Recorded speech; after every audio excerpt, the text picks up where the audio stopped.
Now, for those of you who don't know me, my name is JD11. Well, no, that's not my name, but that's my YouTube name. My name is Johanna, and I have suffered from what was known to be one of the few life-threatening cases of Tourette's syndrome around the world. I mean, I honestly don't know. I know of like one other person who was labeled life-threatening, but anyway, it was pretty bad. So I had deep brain stimulation last year. Well, no, it's 2015. I should saying 2 years ago, but it's really weird. But I had it done in July of 2013, and I'm here to make a video about what the episodes were like, and I guess they still happen, but obviously my tics are so much better than they were before. For the first 2 years that my Tourette's were really bad, I had this one tic where I would stand up on the couch. I actually broke our couch. Anyway, I would stand up on the side of the couch and I would dive off, like I would just dolphin dive. And you know, the edge of the couch is pretty high up, and I would have to land on my elbows or my arm or my knees in order to make the tic stop. You know, my mom and dad would try everything they could. They'd try and grab me out of midair. They'd try and put things on, but you can't. You just gotta let the tic go, and it sucked ass. I'm sorry. Basically, my whole teenage life was spent in this living room.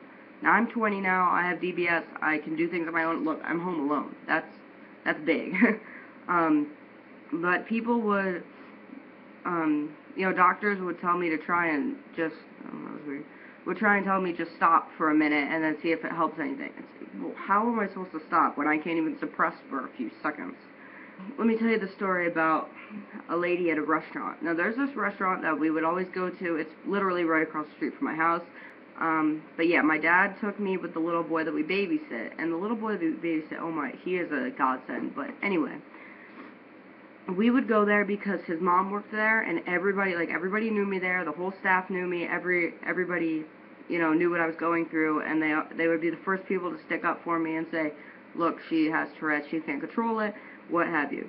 But anyway, there was this one time that we were there. It wasn't crowded at all, but we were sitting in a corner because, you know, we usually tend to sit away from other people. And there happened to be this elderly woman. I would say she'd probably about 60. She was sitting across from us, like, we were in the corner here, I guess, and she was, like, way over here somewhere. I don't know. But anyway, I kept saying toes. I don't know why. But I kept ticking and saying toes, and I was twitching. I mean, it was blatantly obvious that something was wrong and could not be stopped. But anyway, she just kept giving me the world's worst stares, like, and I was telling my dad, like, Dad, she keeps staring at me. And, you know, he'd look back and just, you know, try and calm the situation, because that's what he does. But then eventually she banged her fork onto her plate, which, let me tell you right now, I have a bad sensory disorder, and that enough made me want to scream and rip my ears out of my head. But then she turned around, she banged her fork and goes, shh, as loudly as she could, you know, in my face. It was clearly directed. The lady she was with seemed pretty embarrassed, but regardless, I'm sorry, I keep saying it's really irritating me. Anyway, I immediately started crying because it was so upsetting to me, blah, blah, blah. I took the little boy we babysit. He just hugged me. You know, he was less than a year old. I mean, he was very cuddly at that point of his life. But anyway, we went out to the car because I was really upset, blah, blah, blah. And my dad, he stayed back because he wanted to, you know, my dad's like, do you want me to say something to her? And at first I was like, no, just let go. And then I just couldn't handle it. I was like, just go talk to her. And I went to the car. So my dad goes over to her and says, excuse me, that young lady has Tourette's syndrome. It's an uncontrollable, you know, involuntary movements and actions, and she doesn't want to do it any more than you don't want to hear it. And basically this woman just said in his face, you know, she's disturbing, she shouldn't be here, it's rude, blah, blah. And my dad just looked at her after she wouldn't shut up and said, well, the damage is already done, and walked away. Really used to the stares, really used to the comments, but that was the first time it really ever directly impacted me. I believe that was in 2010.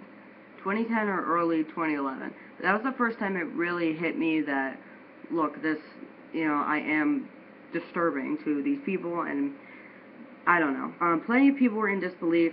You know, people tried to say, you must have conversion disorder, you're trying to fake this, or it's a psychological point in your brain. Well, obviously it wasn't psychological, since it's clearly neurological, since I'm having constant stimulation to the thalamus of my brain, running up these wires from these batteries up to my brain, which is stopping my tics. So I think I proved that theory wrong. My name is Jenna, and I have late onset Tourette's syndrome. I developed all the symptoms of Tourette's syndrome 2 months after I turned 18. I used to have tic attacks where the tics would be just going crazy and like happening all the time, but it wasn't until sometime in the fall of 2014 that they started becoming something else. They would be generally how my attacks go is they're just unusually active one day, starting from like hours before the attack even hits. As I go into more of the attack, the premonitionary feeling that I get from the tics as they happen all the time, just it doesn't go away when the tic happens. It stays, and it just slowly grows until it's covering my entire body and nothing can satisfy it, and that is how I know I'm going to have an attack. I don't want to take medication regularly since I'm used to having tics now, so it feels weird not to have them. So I take the medication for when it's dangerous, like with my hitting tic, when it's just happening too much. That can give me a concussion, and it has like 3 or 4 times now. I also have a falling tic, and I've gotten a concussion from that, just falling the wrong way onto a hard floor. I think it is important for people to know about these attacks and what to do with them, especially medical professionals or even just anybody, because they are dangerous, and they're not only miserable for me, but they're also miserable for the people who are close to me, because there's nothing you can do about them. Like my friends just, they hate having to sit there and watch me with have these attacks, and they can't do anything. And hi, my name is Maya, and that's why we need to spread awareness so that people understand what Tourette's is and that people are not faking it when they twitch or are on the ground convulsing or are making noises or yelling curse words or whatever your Tourette's makes you do, that it's not in your control. And I think that more people need to speak out and tell people about their experiences with this disorder, and let everyone know that they're not alone.